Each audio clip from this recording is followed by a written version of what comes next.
Hello friends, నేను మీ Jayasuri audios నుంచి ఈరోజు ఈ బోర్డు చూసారు కదా. ఈ board Avanti bar 2000 model wireless subwoofer board అండి. దీంట్లో వచ్చే కామన్ ప్రాబ్లమ్స్ ఏంటి, దాన్ని ఎలా ఐడెంటిఫై చేయాలి, ఎలా రిపేర్ చేయాలి అనేది నేను ఈ వీడియోలో అయితే ఎక్స్ప్లెయిన్ చేస్తాను. ఫస్ట్ ఆఫ్ ఆల్ కామన్గా వచ్చే ప్రాబ్లం ఏంటంటే సబ్వూఫర్ ఏసీ అనేది ఫెయిల్ అవుతూ ఉంటుంది, ఎక్కువగా బర్నింగ్ అవ్వడం కానీ, తర్వాత వచ్చిన యొక్క పేరింగ్ అనేది డిస్కనెక్ట్ అవ్వడం కానీ, పేరింగ్ బార్ నుంచి ఈ యొక్క ఊఫర్కి పేరింగ్ అనేది ఎక్కువగా డిస్కనెక్ట్ అవుతూ ఉంటుంది. తర్వాత సబ్ ఊఫర్ అనేది ఫెయిల్ అయ్యే ఛాన్సెస్ అయితే ఎక్కువ ఉంటాయి. ఇంకోటి విషయం ఏంటంటే ఈ పవర్ సెక్షన్లో అవుట్పుట్ ఎక్కువగా పోతూ ఉంటుంది. ఈ సెక్షన్లో అయితే డ్యామేజ్ ఎక్కువగా అవుతూ ఉంటుంది అన్నమాట. అయితే కొన్ని సందర్భాల్లోన ఈ ఐసీ కూడా ఫెయిల్ అవుతుంది. ఎప్పుడైతే ఫెయిల్ అయిందో హై అవుట్పుట్ అనేది ఈ సెక్షన్లోకి వస్తుంది అన్నమాట. ఎక్కడి నుంచి హై అవుట్పుట్ వచ్చేటప్పుడు ఈ బక్ కన్వర్టర్ అనేది ఇది 4.3 వోల్ట్ అనమాట. ఇది బక్ కన్వర్టర్ అనమాట. ఈ 4.3 వోల్ట్ కాస్త 5 వోల్ట్గా కన్వర్ట్ అయిందంటే మాత్రం ఈ మెయిన్ ప్రాసెసర్ అనేది డ్యామేజ్ అయ్యే ఛాన్సెస్ అయితే ఎక్కువగా ఉంటాయి. తర్వాత ఎప్పుడైతే ఈ యొక్క ఐసీ అయితే డ్యామేజ్ అయిందో ఖచ్చితంగా మనం ఈ ఐసీ అనేది మనం చెక్ చేసుకోవాలి ఖచ్చితంగా. ఎందుకంటే ఇది డ్యామేజ్ అయ్యేటప్పుడు దీంట్లో ఫుల్ ప్రొటెక్షన్ అయితే ఏం లేదు. డైరెక్ట్గా ఒకటే బక్ కన్వర్ట్ ఇచ్చాడు. 5 వోల్ట్ నుంచి 4.3 వోల్ట్, 4.3 నుంచి డైరెక్ట్గా దీనికి. సో ఇది పెద్ద సేఫ్టీ అయితే కాదు, పెద్ద ప్రొటెక్షన్ అయితే ఏం కాదు. ఈ ఐసీ కూడా ఫెయిల్ అయ్యే ఛాన్స్ అయితే ఎక్కువగా ఉంటాయి. అందులో 90% అయితే ఈ ఐసీ ఫెయిల్ అయ్యే ఛాన్స్ ఎక్కువ ఉంటాయి. పవర్ సప్లై ఎప్పుడైతే పోయిందో ఈ యొక్క మెయిన్ ప్రాసెసర్ అనేది 100%కి 99% కూడా ఫెయిల్ అయ్యే ఛాన్స్ అయితే ఎక్కువగా ఉంటాయి. ఖచ్చితంగా తెలుసుకోవాల్సిన విషయం అన్నమాట. ఓకే, రెండోది ఏంటంటే ఆడియో ఐసీ బాగానే ఉంటుంది, కానీ ఓవర్ హీట్ అవుతుంటుంది అన్నమాట. మనం ఈ స్పీకర్ డిస్కనెక్ట్ చేసినా కూడా ఐసీ అనేది హీట్ ఎక్కుతూ ఉంటుంది అన్నమాట. సో దాని ప్రాబ్లం ఏంటంటే ఈ మెయిన్ ప్రాసెసర్ యొక్క ఆడియో సిగ్నల్, మెయిన్ ప్రాసెసర్ నుంచి వచ్చే ఆడియో సిగ్నల్లో ఏదైనా డిస్టర్షన్ ఉంటే ఈ ప్రాసెసర్ అనేది ఫుల్గా హీట్ ఎక్కుతుంది. మనం ఆడియో కనెక్షన్ కనెక్ట్ చేసినా కూడా ఐసీ అనేది ఫుల్గా హీట్ ఎక్కుతూ ఉంటుంది. మూడోది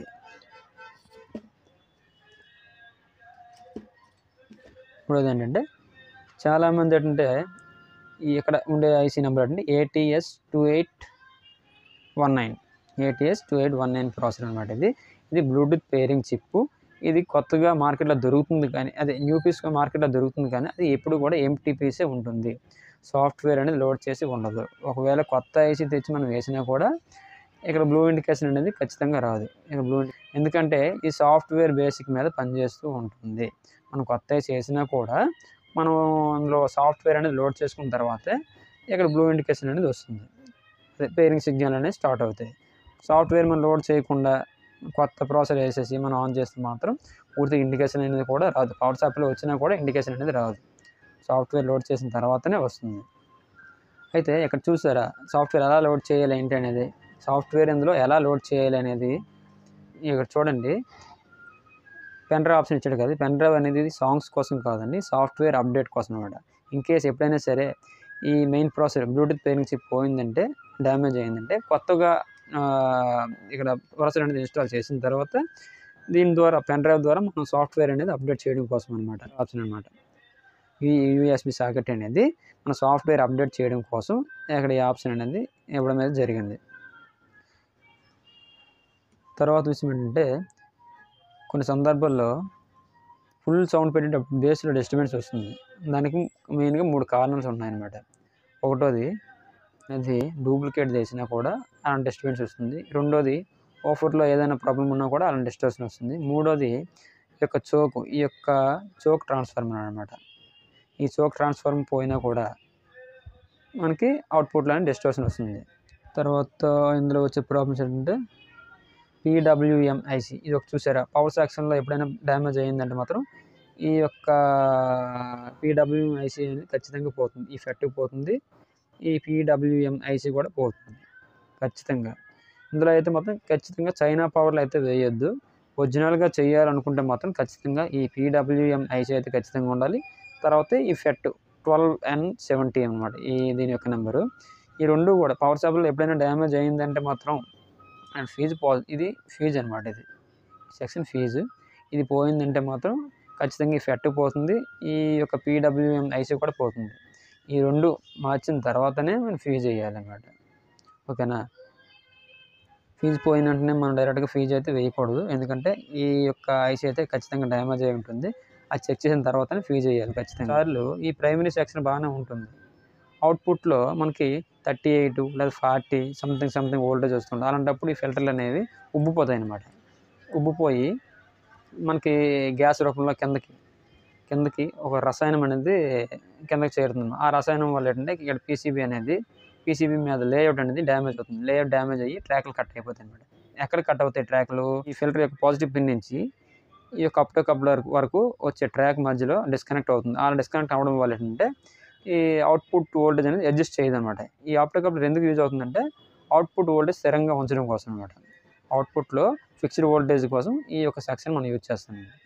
24 వోల్ట్ కావాలంటే 24 వోల్ట్, 48 వోల్ట్ కావాలంటే 48 వోల్ట్. ఇది ఫిక్స్డ్ వోల్టేజ్ కోసం అనమాట. ఈ ఆప్టో కప్లర్ సెక్షన్ అనేది దీంట్లో యూజ్ చేస్తారు. దీంట్లోనే కాదు, ఎటువంటి ఎస్ఎంబీఎస్లో అయినా సరే ఈ యొక్క అప్టో కప్లరు, ఈ TL31 ఈ యొక్క సెక్షన్ని ప్రతి ఎస్ఎంబీఎస్లో కూడా యూజ్ చేస్తారు. అవుట్పుట్లో ఫిక్స్డ్ వోల్టేజ్ రావడం కోసం ఈ సెక్షన్ అనేది యూజ్ చేస్తారు అనమాట.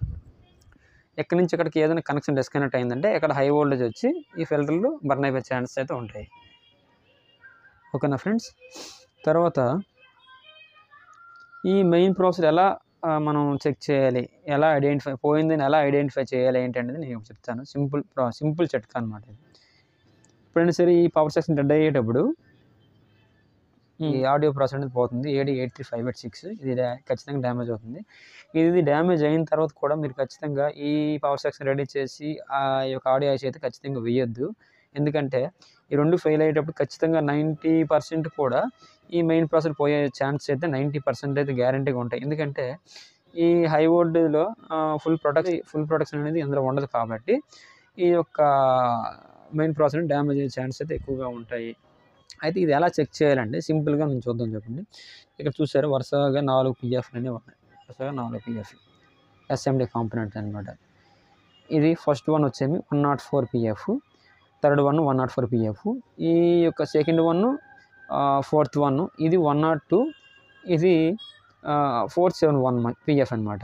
ఇది 104 PF. ఎక్కువగా మనకి ఐసీ పోయిందో లేదా తెలుసుకోవడం కోసం ఈ 4 PFలు చెక్ చేయాలి. తర్వాత ఇది ఒక PF అనమాట. సింపుల్గా ఈ PF అనేది ఖచ్చితంగా ఇక్కడ షార్టేజ్ చూపిస్తుంది. ఈ PF అనేది షార్ట్ అవ్వదు, ఐసీ పోతేనే ఇక్కడ షార్టేజ్ అనేది చూపిస్తుంది. ఇది ఖచ్చితంగా 90% PF అయితే పోదు, కానీ ఇక్కడ షార్టేజ్ అనేది చూపిస్తుంది. ఇలా షార్టేజ్ చూపించిందంటే ఇంకా మెయిన్ ప్రాసెసర్ అనేది 100% ఫెయిల్ అయిపోయే ఛాన్స్ అనమాట. ఇప్పుడు ఏం చేయాలి? మెయిన్ ప్రాసెసర్ మార్చాలి, ఆడియో ప్రాసెసర్ మార్చాలి, పవర్ సెక్షన్ చేయాలి. అప్పుడు బడ్జెట్ అనేది చాలా ఎక్కువ అవుతుంది. సో కస్టమర్కి అయితే ముందుగానే ఎక్స్ప్లెయిన్ చేయండి. ముందుగా ఎక్స్ప్లెయిన్ ఎలా చేయాలంటే ఫస్ట్ ఆఫ్ ఆల్ ఈ PF అని చెక్ చేసుకోండి. ఈ షార్టేజ్ ఉందంటే మాత్రం బోర్డు మార్చుకోవడం బెటర్. ఎందుకంటే మార్కెట్లో ఎవరి దగ్గర కూడా ఈ సాఫ్ట్వేర్ అనేది బయటనే ఎక్కడ ఉండదు. కొత్త ఐసీ చేసినా కూడా సక్సెస్ అవ్వదు. ఖచ్చితంగా సాఫ్ట్వేర్ ఇన్స్టాలేషన్ చేస్తేనే అది ఈ బోర్డు అనేది సక్సెస్ అవుతుంది. సో ఇది కొత్త బోర్డు అయితే మీరు ఆర్డర్ పెట్టుకోవడం బెటర్. ఇన్ కేస్ దీని యొక్క సాఫ్ట్వేర్ మీ దగ్గర ఉంది అనుకుంటే మాత్రం మీరు తెచ్చుకొని మనం సాఫ్ట్వేర్ ఇన్స్టాల్ చేసుకొని మనం ఓకే చేసుకోవచ్చు, ప్రాబ్లం అయితే లేదు. ఇన్ కేస్ సాఫ్ట్వేర్ లేనప్పుడు ఖచ్చితంగా మనం బోర్డు మార్చుకోవాల్సిందే, అంతమించి వేరే దారి అయితే లేదు. ఓకేనా? సో ఫ్రెండ్స్, ఇందులో ఎంతమించి అయితే ప్రాబ్లమ్స్ అయితే ఏమి రావు. ఒకటోది ఏంటంటే ఎస్ఎంబీఎస్ సెక్షన్లో సెకండరీలో అయితే ఎక్కువగా పోతుంది. రెండోది వస్తుంది ఆడియో ఐసీ అయితే ఎక్కువగా డ్యామేజ్ అయ్యే ఛాన్సెస్ అయితే ఉంటాయి. మూడోది ఏంటంటే మెయిన్ ప్రాసెసర్ అయితే ఖచ్చితంగా పోతుంది. పవర్ సెక్షన్ ఎప్పుడైతే డ్యామేజ్ అయిందో మెయిన్ ప్రాసెసర్ అయితే ఖచ్చితంగా డ్యామేజ్ అవుతుంది. సో ఇది ఫస్ట్ ఆఫ్ ఆల్ మనం ఐసీ అయ్యక ముందనే ఈ మెయిన్ ప్రాసెసర్ బాగుందా లేదని మనం ఖచ్చితంగా తెలుసుకోవాలి. అలా చెక్ చేసుకోవాలి అనుకుంటే ఈ యొక్క PF అనేది మీరు చెక్ చేసుకోండి. బడ్జెట్ సౌండ్లో పెట్టుకుని ఈ యొక్క PF చెక్ అయితే రాకూడదు. బీప్ సౌండ్ వచ్చిందా మెయిన్ ప్రాసెసర్ పోయిందని అర్థం. మెయిన్ ప్రాసెసర్ పోయిందంటే మీరు కొత్త బోర్డు ఇన్స్టాల్ చేసుకోవడం, అంతకుమించి వేరే దారి లేదు. ఓకేనా? ఇది పోయిందని కన్ఫర్మేషన్ అయిందంటే మాత్రం మరి ఐసీ అయితే మీరు వేయని అవసరం లేదు. కస్టమర్కి అయితే ఎక్స్ప్లెయిన్ చేసి వచ్చు, మెయిన్ ప్రాసెసర్ పోయింది, ఆడియో ఐసీ కూడా పోయింది, చాలా మొదపైతే అవుతుంది, కొత్త బోర్డు అయితే ఇన్స్టాలేషన్ చేసుకోండి అని చెప్పుకోవచ్చు. ఓకేనా? తర్వాత ఇంట్లో వచ్చే ప్రాబ్లమ్స్ ఎలా ఐడెంటిఫై చేయాలని ఏంటి అనేది నేను దీని గురించి అయితే ఎక్స్ప్లెయిన్ చేశాను కదా. మీకు ఈ వీడియో కానీ నచ్చినట్టయితే లైక్ చేయండి, షేర్ చేయండి, సబ్స్క్రైబ్ చేయడం మాత్రం మర్చిపోవద్దు. మరెన్నో వీడియోస్ కోసం నా ఛానల్ అయితే ఫాలో అవ్వండి. ఇంకా మరెన్నో వీడియోస్ అయితే నేను నెక్స్ట్ వీడియోలో అయితే నేను చెప్తాను, 1 by 1 స్టెప్ బై స్టెప్. అలాగే ఇంకా క్లియర్గా ఇంకా షార్ట్కట్ మెథడ్లో అయితే నేను వీడియోస్ అయితే చేస్తాను. ఎటువంటి ఆడియో సిస్టమ్ అయినా సరే మన దగ్గర రిపేర్ అనేది అవుతుంది.